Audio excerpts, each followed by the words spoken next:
नमस्कार दोस्तों, स्वागत है आपका study for civil services. Study for civil services के साथ में तो ये वाला टेलीग्राम जरूर ज्वाइन करके रखिए। यूट्यूब चैनल में हमारे साथ है तो भी ये वाला टेलीग्राम ज्वाइन करना बहुत ज्यादा जरूरी है। सारे नोटिफिकेशन, सारे अपडेट, सारे मोस्ट इंपोर्टेंट पिक्स, सारा रिवीजन सब कुछ यहाँ पे बताया जाता है। देखिए, इस फ्री जो इनिशिएटिव की पीडीएफ आपको सिर्फ पेड ग्रुप में मिल सकती है। हमारा पेड ग्रुप भी चल रहा है इस फ्री इनिशिएटिव के साथ साथ। वीडियो हमारे फ्री रहेंगे हमेशा, लेकिन इसके साथ साथ हमारा पेड ग्रुप भी चल रहा है जहां पे आपको कंप्लीट स्टडी मटेरियल मिलेगा। कंप्लीट आपको आंसर राइटिंग जो है करवाई जाएगी, कंप्लीट फीडबैक दिया जाएगा, कैसे क्वेश्चन को समझना है, किस तरह के क्वेश्चन में क्या आंसर लिखना है, पॉइंट टू पॉइंट एक एक चीज बताएंगे आपके साथ हमारे एक्सपर्ट, और कंप्लीट आपको पर्सनल गाइडेंस भी दिया जाएगा। ज्यादा जानकारी के लिए 8564880530 या 9696066089 पे कॉल या व्हाट्सएप कर सकते हैं, या फिर मुझे डायरेक्टली व्हाट्सएप कर सकते हैं 7838692618 पे। Hey friends, welcome to study for civil services. इसमें हम कवर करेंगे BPSC mains previous year paper GS 2 को, और ये हम लेंगे 53rd से 55th पेपर को जो एग्ज़ाम हुआ था। इसको स्टार्ट करने से पहले मैं आपको बताना चाहूँगी कि आप पेड ग्रुप के माध्यम से भी हमसे जुड़ सकते हैं। यहाँ पर टेस्ट सीरीज और कंप्लीट स्टडी मटेरियल दोनों के ही ऑप्शंस अवेलेबल हैं, और यूपीएससी, बीपीएससी, यूपीपीएससी, यूपीट्रिपलएससी और ईपीएफओ जैसे एग्जाम्स के लिए आपको ये दोनों ही चीज़ें मिल जाएंगी। इससे संबंधित अधिक जानकारी आप इन गिवन नंबर से ले सकते हैं।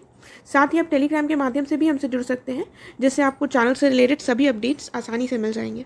तो आइए अब हम स्टार्ट करते हैं अपने वीडियो के। Indian federal system and centre state administrative relation with special reference to national counter state terrorism centre. तो देखिए, ये उस समय पर चर्चा में होगा, इसलिए इसके बारे में पूछा गया है। तो पहले तो हम थोड़ा सा इंट्रोडक्शन देंगे। इसमें हम बताएंगे कि भारत में संघीय प्रणाली है, लेकिन ये एकात्मक प्रणाली की ओर भी अधिक झुकाव रखता है। यानी कि एक फेडरल स्ट्रक्चर है, लेकिन इसमें हमें यूनिटरी कुछ कैरेक्टर्स भी देखने को मिलते हैं, क्योंकि जो भी इमरजेंसी की कंडीशन होती है या जो भी रेसिड्यूरी पावर्स होती हैं वो किसके पास आती हैं? सेंट्रल गवर्नमेंट के पास। ठीक है, इसीलिए इसको कभी कभी अर्ध संघीय प्रणाली भी कहा जाता है, यानी कि क्वासी फेडरल। ठीक है, क्योंकि इसमें संघीय और एकात्मक प्रणाली दोनों की ही विशेषताएं देखने को मिलती हैं। और केंद्र और राज्यों के बीच में जो प्रशासनिक संबंध है, ये भारत के कौन से आर्टिकल्स में दिए हुए हैं? आर्टिकल 256 से 263 के बीच ये दिए हुए हैं। कहा गया है कि केंद्र सरकार का उन मामलों पर प्रशासनिक अधिकार होता है जिन पर संसद को कानून बनाने का अधिकार है, तो उस पर केंद्र सरकार का ऐसे मामलों पर प्रशासनिक अधिकार होता है। और राज्य सरकारें किस में होती हैं? राजस्व सूची में जो निर्दिष्ट मामले होते हैं उन पर अधिकार होता है। और जो कॉन्करेंट लिस्ट में आती हैं चीज़ें, उनमें दोनों ही कानून बना सकते हैं। लेकिन अगर कोई भी कानून दोनों के द्वारा बनाया जाता है तो जो सेंट्रल गवर्नमेंट के द्वारा कानून बनाया जाएगा उसको वरीयता दी जाएगी। ठीक है, तो ये तो हमने थोड़ा सा बेसिक स्ट्रक्चर, जो बेसिक पॉइंट्स हैं उनको डिस्कस किया है यहाँ पर। लेकिन क्वेश्चन में मेनली पूछा गया है national counter state terrorism centre से के रेफरेंस में।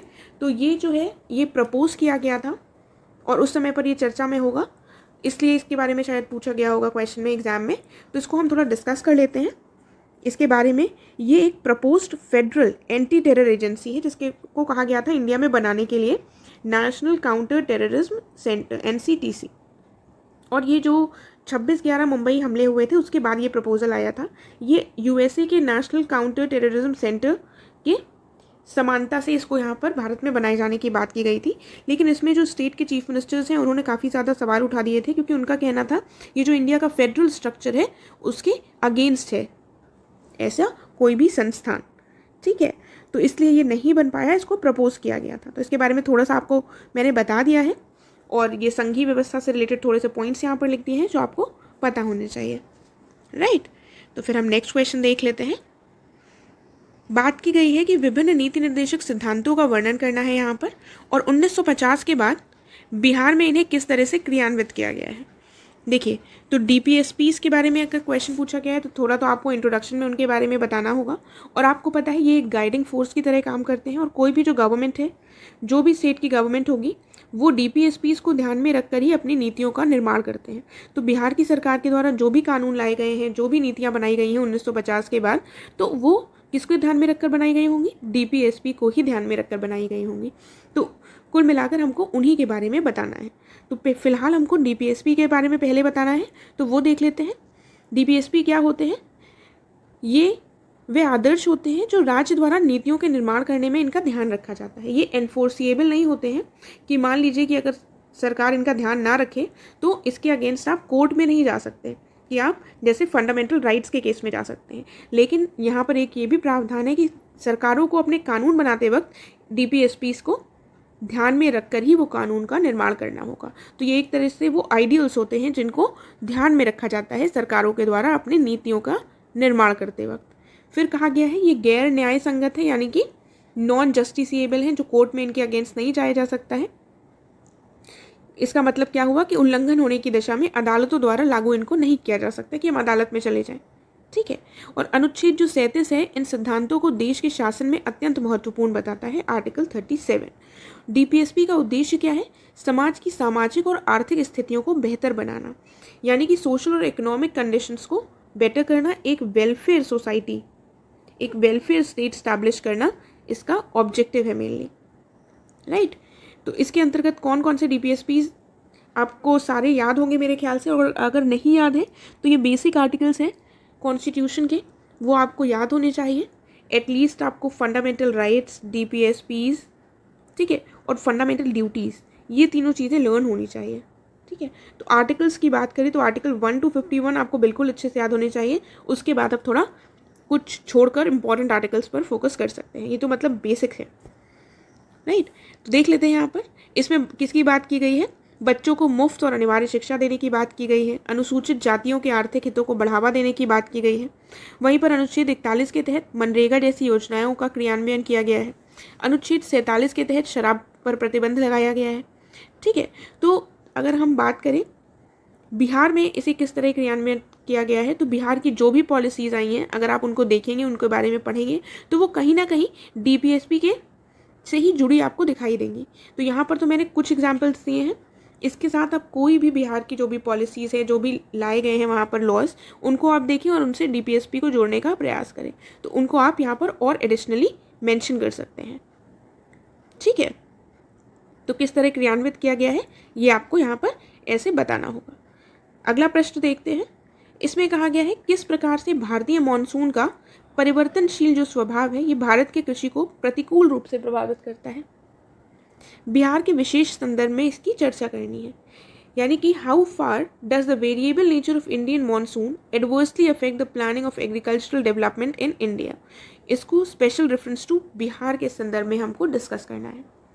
तो कृषि जो है ये भारत की अर्थव्यवस्था की रीढ़ है, ये हम ऑलरेडी डिस्कस कर चुके हैं, आपको पता भी होगा। 50% से ज़्यादा लोग कृषि पर निर्भर करते हैं भारत में, कृषि या कृषि से संबंधित कार्यों में जुटे हुए हैं। भारतीय जो अर्थव्यवस्था है ये कृषि आधारित अर्थव्यवस्था है, यानी कि एग्रीकल्चरल बेस्ड इकोनॉमी है। ठीक है। कहा गया है कि भारतीय अर्थव्यवस्था कृषि पर बहुत अधिक निर्भर है और भारतीय किसानों की जो आजीविका है ये काफ़ी हद तक मानसून पर निर्भर करती है। यहाँ पर जो इरिगेशन फैसिलिटीज़ हैं वो प्रॉपर नहीं है इंडिया में, इसलिए भारतीय किसान जो है वो इरिगेशन के लिए किस पर निर्भर है? मॉनसून पर निर्भर करते हैं। ठीक है। यदि समय पर बारिश होती है तो उनकी खेती जो है वो बेहतर होती है, और यदि समय पर बारिश नहीं होती है तो फसलें नष्ट भी हो जाती हैं। ठीक है। 70% जो भारतीय आबादी है ये प्रत्यक्ष या अप्रत्यक्ष रूप से किस पर निर्भर करती है? खेती पर, डायरेक्टली या इनडायरेक्टली। फिर बात की गई है बिहार राज्य।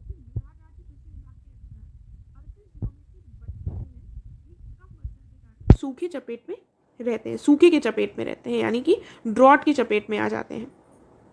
फिर कहा गया है कि राज्य की जो प्रमुख जनसंख्या है ये कृषि पर निर्भर है। किस पर निर्भर है? कृषि पर निर्भर है, और मानसून की परिवर्तनशीलता के कारण यहाँ पर सूखा पड़ता है और इस तरह कृषि पर इसका प्रतिकूल प्रभाव भी देखने को हमें मिलता है। देखिए, तो यहाँ पर हमने ये पॉइंट्स देख लिए, और अगर हम देखें तो ये जो मॉनसून है इसकी परिवर्तनशीलता क्यों है, इसका परिवर्तनशील स्वभाव क्यों है, इसके लिए एक बड़ा रीज़न क्या है? Climate change. क्लाइमेट चेंज के कारण जो मॉनसून है उसमें हमें कभी कभी हम देखते हैं कुछ वर्षों में भारी वर्षा होती है और कुछ में सूखे के चांसेस रहते हैं। तो यही मेन कारण है जिसकी वजह से मॉनसून सबसे ज़्यादा परिवर्तित हो रहा है और इसका प्रतिकूल प्रभाव देखने को मिल रहा है।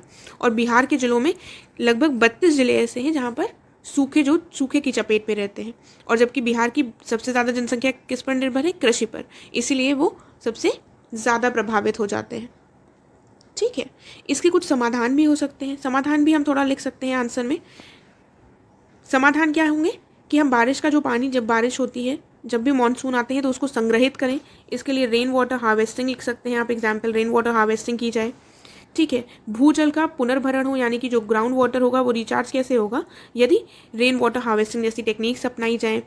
एफॉरेस्टेशन किया जाए, फसल का जो पैटर्न है उसमें बदलाव लाया जाए ताकि ऐसी फसलों को उगाया जाए जिससे सॉइल की फर्टिलिटी डिक्रीज ना हो। इसके साथ ही स्प्रिंकलिंग इरिगेशन या ड्रिप इरिगेशन के माध्यम से जल का बचाव भी किया जा सकता है, और इसमें इरिगेशन भी हो जाएगा, साथ ही जो वाटर का वेस्टेज है वो भी रिड्यूस हो जाएगा। ठीक है, तो इस तरह से हम कुछ समाधान भी लिख सकते हैं। तो ये क्वेश्चन हमने बिहार के विशेष संदर्भ में डिस्कस कर लिया है। इरिगेशन के लिए बेसिकली मॉनसून पर डिपेंडेंट है फार्मर्स, जिसकी वजह से कृषि पर प्रतिकूल प्रभाव देखने को मिलता है। तो ये बेसिक पॉइंट्स हैं जो हमने डिस्कस कर लिए। इसके अलावा आप कुछ और चीज़ें भी ऐड कर सकते हैं। हम यहाँ पर ये भी लिख सकते हैं कि हम किसानों की अवेयरनेस बढ़ाएं ताकि पानी का वेस्टेज ना हो और प्रॉपर इरिगेशन जो किया जा सके, स्प्रिंकलिंग इरिगेशन वगैरह जो है उनके बारे में किसानों को पता चल सके। साथ ही हम साइंस एंड टेक्नोलॉजी का भी यहाँ पर यूज़ कर सकते हैं, बेहतर इक्विपमेंट्स यूज़ कर सकते हैं। ठीक है, तो ऐसे कुछ पॉइंट्स हैं जिनको हम और एडिशनली लिख सकते हैं, राइट। फिर नेक्स्ट क्वेश्चन की तरफ बढ़ते हैं। बात की गई है कि निम्न स्तर नियोजन ने भारत में आर्थिक विकास की प्रक्रिया को बढ़ावा दिया है। हमें उचित उदाहरण सहित इसका आलोचनात्मक परीक्षण करना है, यानी कि micro level planning has accelerated the process of economic development in India. Micro level planning क्या हो गई? Decentralize planning. आपको पता है इंडिया में डिसेंट्रलाइज प्लानिंग को बढ़ावा दिया गया है। इसी का परिणाम था कि जो पंचायती राज इंस्टीट्यूशंस हैं और जो अर्बन लोकल बॉडीज़ हैं इनको 73rd और 74th कॉन्स्टिट्यूशनल अमेंडमेंट के द्वारा इनको कॉन्स्टिट्यूशनल स्टेटस दिया गया है। वापस आते हैं क्वेश्चन की तरफ। विकेंद्रीकृत नियोजन या निम्न स्तर नियोजन योजना जो है, ये गतिविधियों का निम्न स्तर नियोजन योजना गतिविधियों का एक प्रकार है। ठीक है, ये केंद्र से उप राज्य स्तर अर्थात जिला, उप विभाजन, ब्लॉक और ग्राम स्तर तक की प्रक्रिया है। यानी कि जैसे ही हम डिसेंट्रलाइज करते जाएंगे, जैसे स्टेट गवर्नमेंट है, फिर हम उसके नीचे आ जाएंगे, किस में आ जाएंगे? उप राज्य, यानी कि सब स्टेट लेवल क्या हो जाएंगे? डिस्ट्रिक्ट्स। उसके बाद ये हो जाएंगे सब डिविजन्स। ठीक है, और सब डिविजन्स के नीचे फिर ब्लॉक्स आ जाएंगे, फिर ब्लॉक्स के नीचे और क्या आ जाएंगे? Village level. ठीक है, तो हम ऐसे प्लानिंग को डिसेंट्रलाइज करते हैं ताकि जो भी योजनाएं हैं उनका क्रियान्वयन यहाँ से हो सके। जब ग्राउंड लेवल पर होगा तभी वो चीज़ ऊपर जाकर हमारे डेवलपमेंट में सहयोग कर सकती है। 1969 में योजना आयोग ने जिला योजना की शुरुआत हेतु दिशा निर्देश जारी किए थे। देखिए, इस तरह सबसे पहले 1969 में हमने देखा योजना आयोग ने जिला योजना के माध्यम से इसके दिशा निर्देश दिए थे और ये डिसेंट्रलाइज प्लानिंग की शुरुआत हुई थी। आगे चलकर मैंने ऑलरेडी बता दिया है 73rd और 74th अमेंडमेंट के माध्यम से कॉन्स्टिट्यूशनल स्टेटस दिया गया था पंचायती राज इंस्टीट्यूशंस को। ठीक है, और जो लोकल म्यूनिसिपैलिटीज़ और जो नगर निगम, नगर निकाय हैं उनको। ठीक है, यानी कि अर्बन लोकल बॉडीज़ को। तो अब हमको यहाँ पर उचित उदाहरण सहित इसके बारे में इसका आलोचनात्मक परीक्षण करना है। पहले तो हम इनका महत्व देख लेते हैं। तो इसके माध्यम से क्या हुआ है कि गरीबी उन्मूलन जो कार्यक्रम है उनको प्रभावी उनका कार्यान्वयन हुआ है। उनका ग्रास रूट लेवल से अगर आप कोई चीज़ करेंगे तो उसका इफेक्ट ज़्यादा होगा, बजाय इसके कि हम ऊपर से बैठकर डायरेक्शंस दें केवल। संतुलित क्षेत्रीय विकास सुनिश्चित करने में सहायता मिली है। लोगों की भागीदारी ज़्यादा बढ़ी है, जिससे कि डेमोक्रेटिक जो वैल्यूज़ हैं वो सुनिश्चित हुई हैं। पूरे देश में संतुलित विकास प्राप्त करने के लिए इसने सहायता की है। और एग्जाम्पल में हम देख सकते हैं कि बुंदेलखंड क्षेत्र में जो पानी की कमी की समस्या है उसको डिसेंट्रलाइज्ड प्लानिंग के माध्यम से जो क्षेत्र है, जो ग्राम पंचायत से लोकल लेवल पर बुंदेलखंड के क्षेत्र की यदि वो प्रयास करें तो उसको ईजिली सॉल्व किया जा सकता है। और फिर हम दामोदर घाटी परियोजना के बारे में भी देख सकते हैं। यहाँ पर भी पश्चिम बंगाल और झारखंड के बीच की ये परियोजना है। इसमें भी जो लोकल लेवल पर लोग हैं उन्होंने अपनी प्रॉब्लम्स को रखा था और उसको सॉल्व करने का प्रयास किया गया था। लेकिन जो ये व्यवस्था है डिसेंट्रलाइज्ड प्लानिंग की, इसमें कुछ प्रॉब्लम्स भी हैं और यहाँ पर हमको आलोचनात्मक परीक्षण करना है निम्न स्तर नियोजन का। तो इसमें प्रॉब्लम्स कौन कौन सी हैं, तो वो प्रॉब्लम्स डिस्कस कर लेते हैं। सबसे पहले तो ये प्रॉब्लम आ जाती है रिसोर्सेज की। ठीक है, लोकल लेवल पे प्लानिंग के लिए ये इम्पॉर्टेंट है कि जो भी संस्थाएं हैं उनको हम प्रॉपरली रिसोर्सेज अवेलेबल करवाएं, साथ ही उनको फंड्स मिले टाइम पर, ट्रेंड स्टाफ मिले उनको जो चीज़ों को क्रियान्वित कर सके, करप्शन जैसी समस्याएं ना हो कि ज़्यादा करप्शन होगा तो वो उचित नीति का पालन नहीं कर पाएंगे। ठीक है, और एक और पॉइंट है वो स्टेट्स पर निर्भर रहती है, क्योंकि जो लोकल गवर्नमेंट है ये किसका सब्जेक्ट है? लोकल गवर्नमेंट सब्जेक्ट हो जाता है स्टेट गवर्नमेंट का। तो स्टेट गवर्नमेंट क्या करती है, ये अपने हिसाब से अपनी अथॉरिटी के अंदर इनको रखने का प्रयास करती हैं, जिससे ये ऑटोनॉमस होकर अपना कंप्लीटली इनको ऑटोनॉमस नहीं होना है, लेकिन कुछ शक्तियाँ मिल जाएं तो ये अपनी नीतियों का बेहतर रूप से क्रियान्वयन कर सकती हैं और ग्राउंड लेवल पर चीज़ों को और अच्छी तरीके से सुधारा जा सकता है। ठीक है, तो हमने ये सारी चीज़ें डिस्कस कर ली हैं। यहाँ पर इन्वेस्टमेंट की भी कमी रहती है ऐसे क्षेत्रों में, छोटे छोटे क्षेत्रों में, और इलेक्शंस नहीं होते हैं टाइमली, एक ये भी पॉइंट हो गया। लेकिन अब हम इसके लिए क्या कर सकते हैं, इसके लिए कुछ पॉइंट्स हैं जिनको हम मेंशन भी कर सकते हैं इस आंसर में, कुछ सजेशंस क्या करने की आवश्यकता है। जो भी लोगों का पार्टिसिपेशन है उसको बढ़ाया जाए, लोगों को ग्राम सभा और जो वार्ड कमिटीज़ हैं अर्बन एरियाज़ में उनमें लोगों की भागीदारी को सुनिश्चित किया जाए, जो स्टाफ है और उसको सही टाइम से अपॉइंट किया जाए, टेक्निकल जो भी इश्यूज़ हैं, जो टेक्निकल सपोर्ट है वो दिया जाए ताकि ये किसी चीज़ में पीछे ना रहे। और टैक्सेशन, लोकल लेवल पर टैक्सेशन करने की इनको थोड़ी छूट दी जाए, इसके मैकेनिज्म को प्रॉपर किया जाए, स्टेट गवर्नमेंट्स थोड़ी पावर्स दें ताकि ये प्रॉपरली टैक्सेशन कर सकें। और ये भी आवश्यक है कि जो प्लानिंग है वो बॉटम अप अप्रोच से हो, कि नीचे से ऊपर की ओर प्लानिंग की जाए, जो हमारे देश के विकास में ज़्यादा सहायक हो सकती है। जो स्टेट गवर्नमेंट्स के ऊपर इनको फंडिंग के लिए निर्भर होना पड़ता है, उस निर्भरता को भी घटाने की ज़रूरत है ताकि इनको टाइमली फंड्स मिल सकें और ये अपनी काम को प्रॉपरली कर सकें, ठीक है, प्रॉपर और इफ़ेक्टिव मैनर में कर सकें, राइट। तो डेमोक्रेटिक वैल्यूज़ भी इससे बढ़ती हैं, मैंने आपको ऑलरेडी बता दिया है। तो लोकल जो बॉडीज़ हैं इनको एक सेल्फ गवर्नेंस की यूनिट्स के रूप में देखने की ज़रूरत है ताकि और ये बेहतर प्रदर्शन करके देश को विकास के पथ पर आगे बढ़ा सके, राइट। तो इसमें जो कमियां हैं, जो इसमें सुधार हो सकते हैं, वो सब हमने यहाँ पर डिस्कस कर लिए हैं। हम बढ़ते हैं अपने नेक्स्ट क्वेश्चन की तरफ। बात की गई है फुकुशिमा परमाणु आपदा ने दुनिया का ध्यान परमाणु प्रौद्योगिकी के खतरों पर वापस डाल दिया है। भारत की बढ़ती ऊर्जा आवश्यकताओं को देखते हुए इस रास्ते को त्याग देना क्या भारत के लिए उपयुक्त होगा? क्या हमारी ऊर्जा की ज़रूरत वैकल्पिक स्रोतों से पूरी हो सकती है? देखिए, Fukushima nuclear disaster has put the focus of the world back on the dangers of nuclear technologies with widening gap in meeting power requirements of India. Would it be appropriate to abandon this path? Can our energy needs be fulfilled by alternative resources? देखिए, ये उस समय पर question आया था क्योंकि हम उस टाइम पर जो ये फुकुशिमा परमाणु है केंद्र है जापान में, वहाँ पर सुनामी और अर्थक्वेक के कारण 2011 में ये न्यूक्लियर एक्सीडेंट देखने को मिला था। 2011 की घटना है, इसीलिए ये क्वेश्चन उस टाइम पर आया था।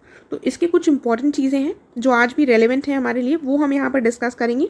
सारी चीज़ें यहाँ नहीं देखनी है हमको। तो भारत सतर्कता से बिजली उत्पादन के उद्देश्य से परमाणु ऊर्जा की दोहन की संभावना तलाशने के लिए आगे बढ़ रहा है। तो भारत सतर्कता के साथ बढ़ रहा है और न्यूक्लियर एनर्जी की बहुत ज़्यादा डिमांड है, ये हमको पता है। ये एक क्लीन एनर्जी भी है, हालांकि इसके साथ कुछ पॉइंट्स हैं, जैसे कि ये न्यूक्लियर एक्सीडेंट हो गया था और कहा गया कि 1986 का जो चेरनोबिल डिज़ास्टर था उसके बाद 2011 का फुकुशिमा न्यूक्लियर डिज़ास्टर सबसे खतरनाक माना जाता है, ठीक है। तभी यहाँ पर आपसे ये क्वेश्चन पूछा गया था। फिर कहा गया है परमाणु ऊर्जा जो है ये ऊर्जा सुरक्षा में सुधार करने में मदद कर सकती है। भारत जैसे तेज़ी से जो विकसित हो रहे हैं देश, उनकी अर्थव्यवस्था के लिए विकास में महत्वपूर्ण योगदान कर सकती है, क्योंकि ये क्लीन एनर्जी है, इसको हमने ऑलरेडी डिस्कस किया है। और साथ ही इसमें जो स्पेस की ज़रूरत होती है, जो एरिया रिक्वायर्ड होता है, वो बाकी जो थर्मल पावर प्लांट्स हैं उनकी तुलना में काफ़ी कम होता है, ठीक है।